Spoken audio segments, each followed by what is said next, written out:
ஒரு இன்ஃப்ளூயன்சரா social media ரொம்ப பாய்க்கிறீங்களோ, especially நீங்க ஒரு ஹாரர் இன்ஃப்ளூயன்சரா இருந்தீங்கன்னா, நீங்க நிச்சயமா இந்த படத்த பார்க்கணும். இந்த படம் பேரு வந்து டோன்ட் ஃபாலோ மீ.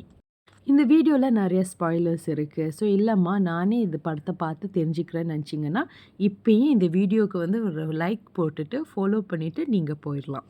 ஸோ இந்த படத்துல என்ன நடக்கும்னா, கார்லான்னு ஒரு யூடியூபர் இருக்காங்க. அவங்க வந்து ரொம்ப ஹாரர் இன்ஃப்ளூயன்ஸரா ஆவணும்னு ரொம்ப நாளா அவங்களுக்கு ஆசை. ஸோ அதனால கார்லா என்ன செய்றாங்க, 2 விஷயத்த செய்றாங்கம்மா. ஒண்ணு வந்து அவங்க வந்து நெறைய இது ஃபேக்கான சீன்லாம் செய்வாங்க. எதுவும் பேய் வந்து அவங்க முடிய வச்சு அப்படியே இழுக்குதா, அவங்க நாய்க்குட்டி காணாம போதா, மேல சீலிங்லேருந்து ரத்தம் வருதா, இந்த மாரி அவங்க நெறைய ஃபேக் சீன் செஞ்சு அவங்க வியூஸ அவங்களுக்கு கிடைக்குது. அதே நேரத்தில நெறைய சப்ஸ்கிரைபர்ஸும் கிடைக்குது. இன்னொரு விஷயம் என்ன செய்றாங்கன்னா, அவங்க வேற வீட்டுக்கு ஒரு புது வீட்டுக்கு மாறி போறாங்க. அந்த வீட்ல ஏற்கனவே ஒரு ஆள் இறந்துருக்காங்கங்க. அது தெரிஞ்ச கார்லா வந்து, "ச்சீ வேணாம் இதெல்லாம் பரவால்ல.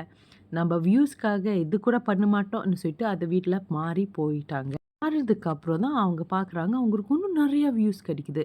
ஏன்னு பார்த்தீங்கன்னா, அவங்களுக்கே தெரியாத ஒரு விஷயம், அவங்க வீடியோஸ்லலாம் உண்மையான ஒரு பேய வந்து அவங்க தெரியாம கேப்சர் பண்ணியிருக்காங்க. அத பார்த்து தான் ஆக்சுவலி சப்ஸ்கிரைபர்ஸ், வியூவர்ஸ்லாம் வராங்க. இது தெரிஞ்ச கார்ல என்ன செய்றாங்க, இன்னும் ரிசர்ச் பண்றாங்க. இந்த வீடு எதுக்காக வந்திருக்கு? இது வீட்ல இருக்கிறவங்க யாரு? ஏன் இந்த வீடு இப்படி இருக்கு? எல்லாமே ரிசர்ச் பண்ணும்போது தான் தெரிய வருது.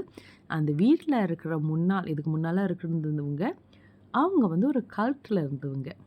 அதனாலேயே அவங்களுக்கு நெறைய பிரச்சனை நடக்குது. அதே நேரத்தில உண்மையானே ஒரு பேய் வந்து அமுக்குன்னு அமுக்குது கார்லாவ.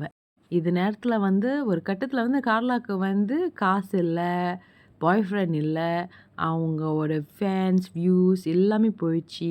அவங்க கஷ்டப்பட்ட அந்த யூடியூப் சேனலே அப்படியே போயிருச்சுங்க. அவங்களோட டிக்னிட்டியும் சேர்ந்து, அதோட ப்ரெஸ்டீஜும் சேர்ந்து போயிருச்சு.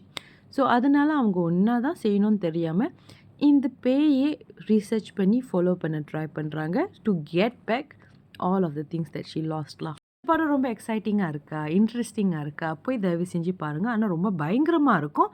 ஸோ ஒண்டியா பார்க்காதீங்க. சரியா?